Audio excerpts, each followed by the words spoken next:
Oke, kita lanjutkan ke soal nomor 31. Pegas-pegas roda pada mobil menyebabkan mobil bergetar naik turun dengan periode akar 2 sekon ketika mobil dan pengemudi yang total masanya adalah 300 kg melalui lubang jalan. Jika mobil ditumpangi beberapa orang, sehingga massa totalnya sekarang menjadi 600 kg. Periode getaran mobil menjadi berapa? Nah, di soal sebelumnya, soal nomor 30, kita udah membahas tentang periode pada pegas, di mana periode pada pegas itu dirumuskan T sama dengan 2pi akar M per K. Nah, di soal ini, di sini mula-mula pegas bergetar dengan periode T1 itu sama dengan akar 2 sekon saat massa total penumpangnya adalah 300 kg. Saat M1-nya sama dengan 300 kg.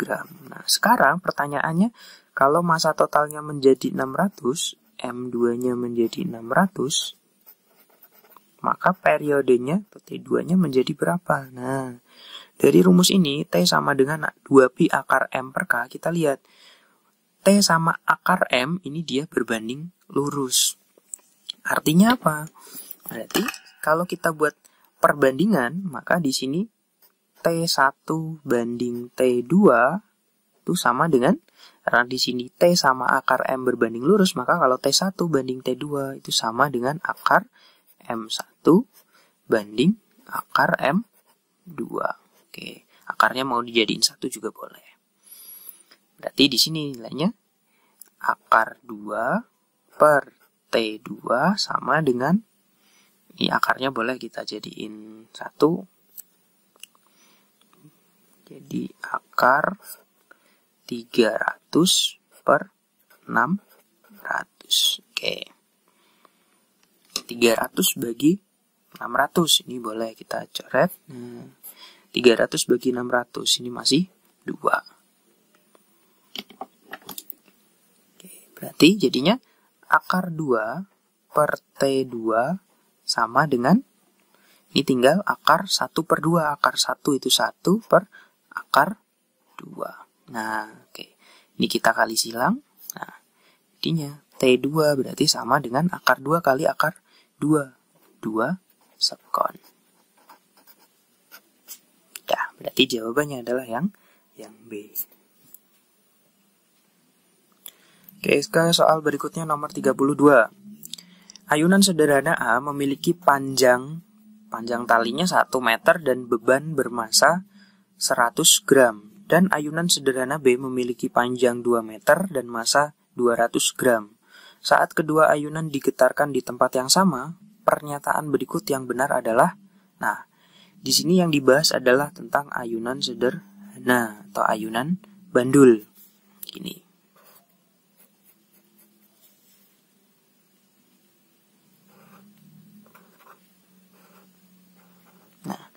Pada ayunan bandul atau ayunan sederhana, ini berlaku untuk menentukan periode getarannya, itu kita bisa gunakan persamaan gini.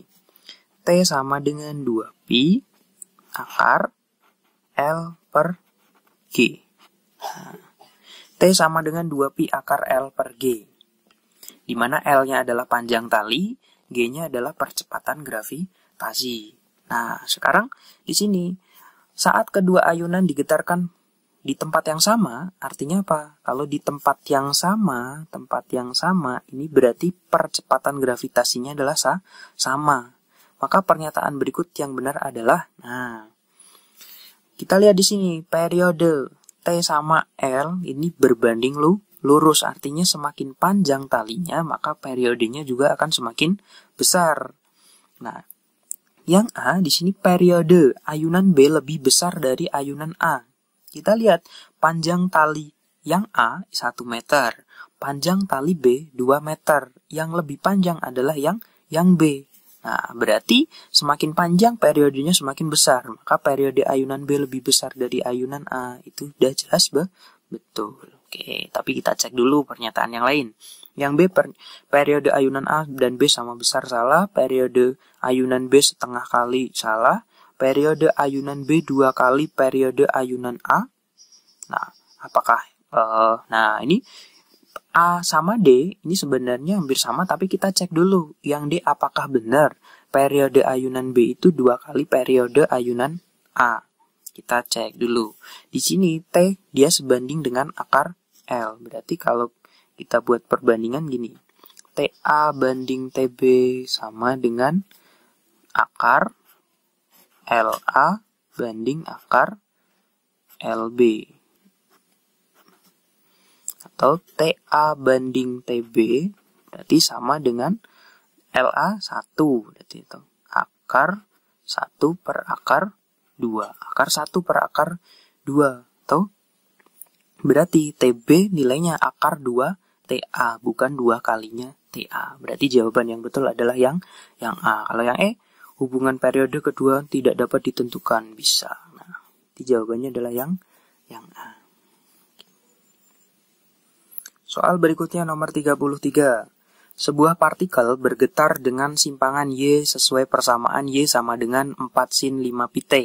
Dengan Y dalam cm dan T dalam sekon. Perhatikan pernyataan berikut. Pernyataan yang benar adalah benda bergerak harmonik sederhana. Ya, kita lihat dari persamaannya, Y sama dengan 4 sin 5 pi T.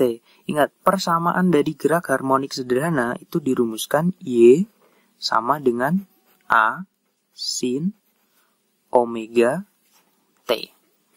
Atau, nah di sini 4 sin 5 pi T. Oh, berarti A-nya 4, omeganya 5 pi. Nah, karena ini sesuai dengan persamaan gerak harmonik sederhana, berarti di sini pernyataan nomor 1, benda bergerak harmonik sederhana itu betul. Kemudian pernyataan nomor 2, frekuensi getaran 2,5 Hz. Nah, bagaimana cara menentukan frekuensi getaran dari persamaan ini? Kita lihat di sini, Y sama dengan A sin omega T. Di sini soalnya Y sama dengan 4 sin 5 pi T. Artinya apa? Nilai omeganya itu sama dengan 5 pi. Nah, kalau omeganya sama dengan 5 pi, kita bisa menentukan nilai frekuensi getarannya di sini. Nah, omega itu kan rumusnya sama dengan 2 pi pf. Nah, di soal kita udah tahu omeganya nilainya sama dengan 5 pi. 5 pi sama dengan 2 pi kali F. Oh, berarti F-nya sama dengan 5 pi bagi 2 pi, atau 5 per 2. 5 per 2, 2,5 Hz. Oke. Berarti pernyataan nomor 2 juga betul. Oke. Kemudian pernyataan nomor 3, amplitudo getaran 4 cm, amplitudonya 4. Ya, karena Y-nya dalam senti, jadi amplitudonya juga dalam sentimeter. Jadi pernyataan juga betul. Jadi yang betul adalah 1, 2, dan 3.